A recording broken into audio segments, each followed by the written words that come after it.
Oke, jumpa lagi dengan Adi. Jadi saya flashback cerita tahun 2002 saat pertama ikut retreat meditasi selama 10 hari di Wihara Brahma Arama, Singaraja.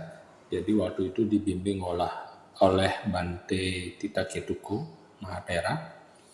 Jadi bersyukur saya dapat bimbingan beliau karena setelah itu kapan ya beliaunya meninggal.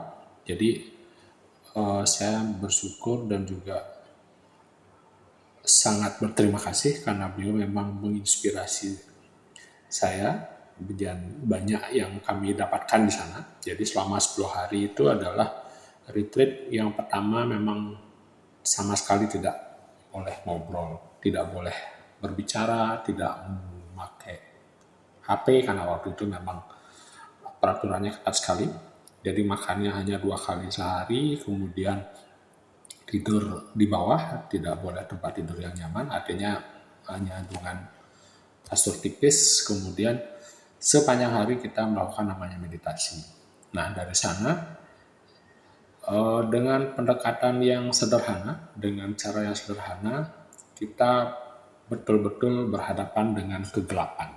Istilahnya bagaimana saat itu mengembangkan sebuah kebiasaan yang selama ini kita biasanya suka menggenggam atau menendang sesuatu. Jadi kita memang menginginkan sesuatu itu dengan menggenggam, kemudian menolak dengan menendang. Jadi segala yang kita tidak mau kita ingin tolak, yang ternyata menggenggam dan menendang itu malah memperkuat rasa ketidakpuasan kita. Jadi kuncinya beliau menjelaskan bahwa meditasi itu membuka jalan untuk mengubah kecenderungan tersebut.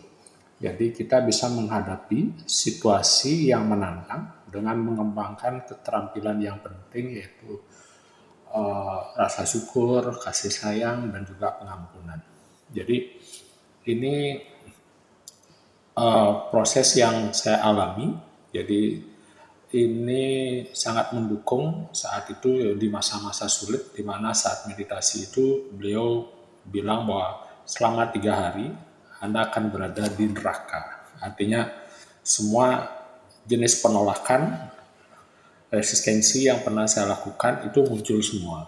Jadi proses detoxnya itu memang terjadi selama 3 hari. Jadi selama ini yang kita alihkan, yang kita pendam, yang kita uh, apa namanya rasa tidak nyaman itu keluar semua. Kemudian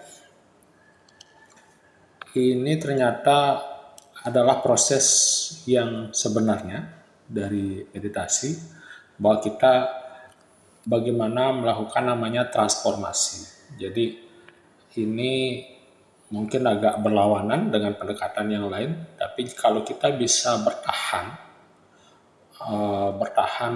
dari perasaan-perasaan yang menyakitkan, yang tidak menyenangkan tanpa melarikan diri, kita bisa mengurangi atau bahkan menghilangkan penolakan kita.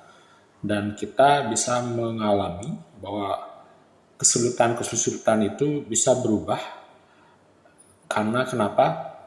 Kita memang selama ini menjalani atau melewati masa-masa sulit itu dan itu memang hal yang wajar yang kita lakukan, namun poinnya adalah cara kita bereaksi terhadap itu. Jadi karena memang seperti pepatahnya dari biksu yang saya kagumi bahwa memang rasa sakit itu tidak bisa dihindari, tapi penderitaan adalah pilihan. Jadi kalau misalkan rasa sakit itu memang datang dan pergi dan memang kita situasinya itu tidak bisa dihindari, tapi penderitaan itu adalah sebuah pilihan. Jadi selama ini yang paling banyak meditasi adalah lebih kepada menenangkan pikiran, fokus atau mengurangi stres gitu. Tapi kadang-kadang setelah itu banyak bertanya selanjutnya ngapain gitu. Akhirnya di retreat itulah saya menyelami bahwa sebenarnya sepenuhnya ya sifat sejati kita itu adalah kedamaian dan kebahagiaan. Jadi ada teknik yang ampuh yang di Tibet disebut sebagai Tonglen.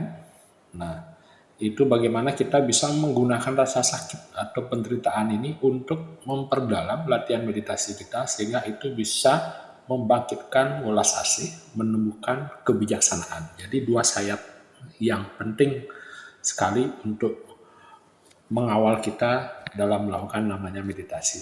Jadi memang Tonglen ini jarang dipublikasikan karena beliau yang mengajarkan itu adalah Atisa Dipantara Sri Jenana, dan beliau punya guru yaitu Dharma Keti yang ternyata berasal dari Indonesia. Nah, nanti akan bahas di video selanjutnya.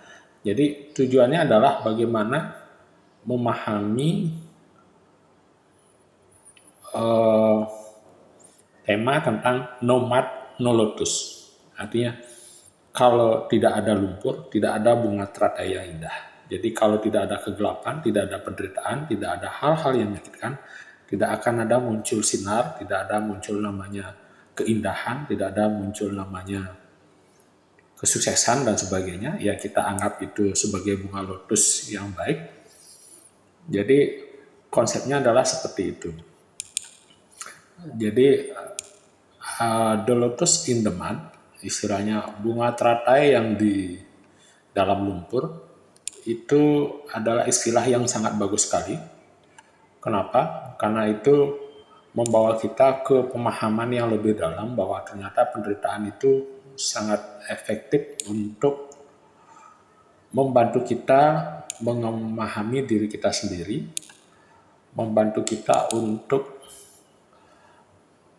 menyelami hal-hal yang selama ini kita tolak, yang selama ini kita lawan, yang selama ini kita hindari. Ternyata itu banyak memberikan sebuah inspirasi. Inspirasinya yang ternyata prosesnya memang melakukan detox itu.